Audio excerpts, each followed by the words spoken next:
afternoon, everybody, and welcome back to Robmotive. Today I wanted to take a look at the new front bumper on my Toyota Tacoma. You know, I put this on, it's probably been at least a couple of weeks ago, maybe a little bit longer. So it's had some time on the truck to shift around, you know, the little molding stuff, or even maybe the bumper itself, the LED light.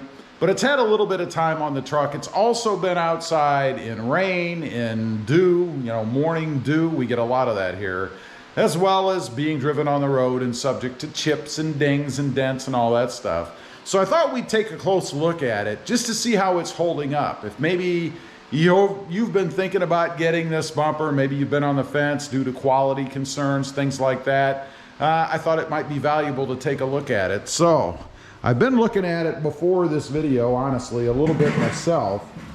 We're gonna have a seat here. And one thing I want to point out, which is not bumper related at all, I noticed on the TSS, this little unit that's behind this cover, the cover itself. Now, it must have taken a hit because I have a chip right there in it. That obviously must have been from a stone, and it is a rather deep chip.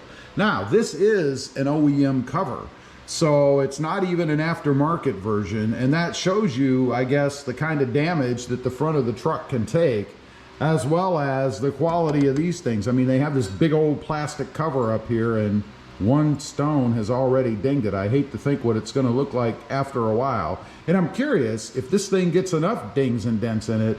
Is it going to affect the operation of the sensor? Because the light and stuff would refract differently. I don't know if it makes any difference. I'm not a sensor engineer, but just something I noticed I thought I'd point out. So let's get to the crux of it here, the bumper itself. Gotta say, at first glance, it looks pretty good to me. I haven't looked at it as closely as we're going to look at it now, but it looks pretty good to me. I don't see any dents or dings or anything chipped or anything like that. I mean, it is just a powder coated material, right? So I'm pretty happy with that. As far as the welds, a lot of people have commented on the channel about the welds. Now, I'm not a welding aficionado either, but I will say the welds, they're not the neatest things out there. I mean, look a little sloppy to me. I would think this would be a little bit better done. Now, we look at that side, we look at this side, and it's about the same. I mean, it just doesn't look neatly done, right? It's not horrible, it's a picky thing, but let's compare it to the sport bar on the back. If we have any welding back here, not really, but we do have some welding here on the Jeep bumper on the front of my wife's, and look at this as compared. I mean, it's the same kind of deal, right, with this bar. I mean, you can see these nice welds. They're small, they don't stick out and grab you, and they look pretty darn good to me. I mean, I wouldn't say these are aesthetically perfect either, but they're definitely better than the big giant welds we have on the front of this bumper. And this isn't a knockoff either. It is an OEM, not an OEM, but an aftermarket maker part. So you can see it just, I mean, look how much bigger this weld is compared to the other one. Did it need to be that way? Well, obviously not, since it's not that way up there. So that is the biggest picky ding I would give the bumper itself. Again, it's being picky. For me, it's not an issue. That would not stop me from purchasing this bumper in any way.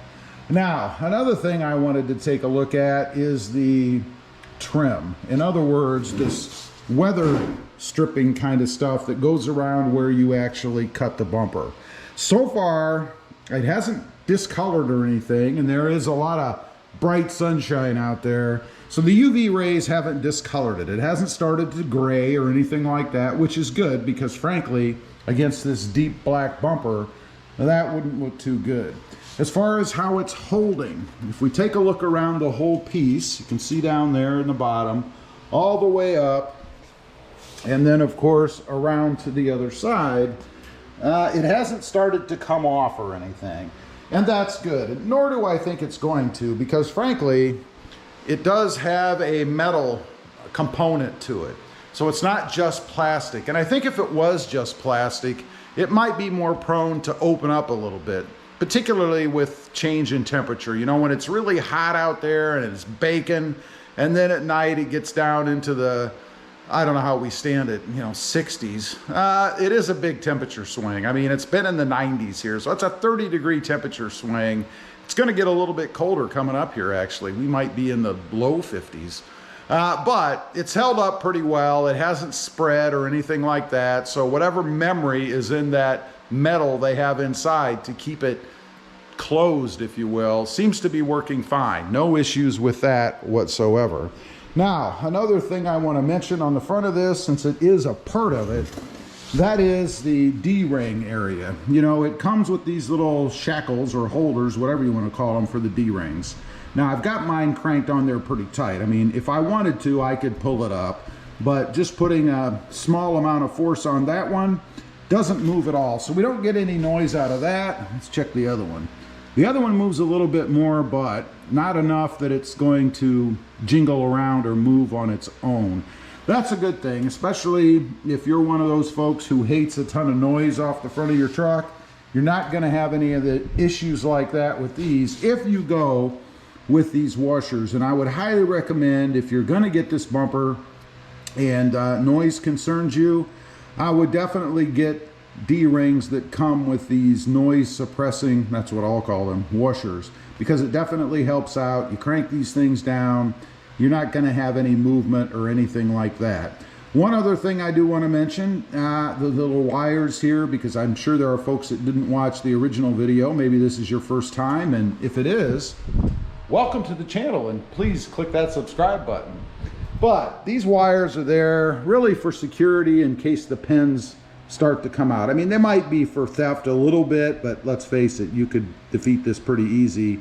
And it just tightens on with a little grommet-like thing that's threaded. That's it. So it's not really for that. The point of them is if this pen started to back out for some reason, this would keep it from coming all the way out and having the pen and the shackle itself potentially slam into somebody behind you, because that would be a bad day. It would be your fault, and you certainly wouldn't want this going through somebody's windshield. That's the biggest reason why I have this on here. There's been a few questions about that. A couple people have commented about security. Oh, Rob, it'd be so easy. All somebody has to do is cut that. Well, that's not what it's for. If I wanted something like that, I guess I'd put a chain through there and lock it or something.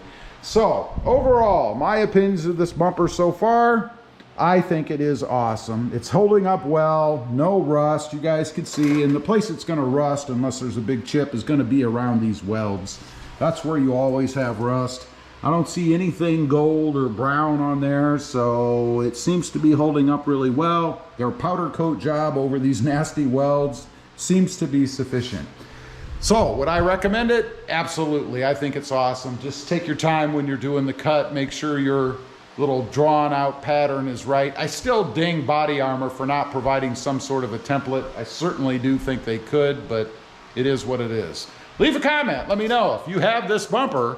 How's it holding up for you? Any problems with rust or anything like that? I'd be curious to know. Also, real quick, I do have 2 additional channels.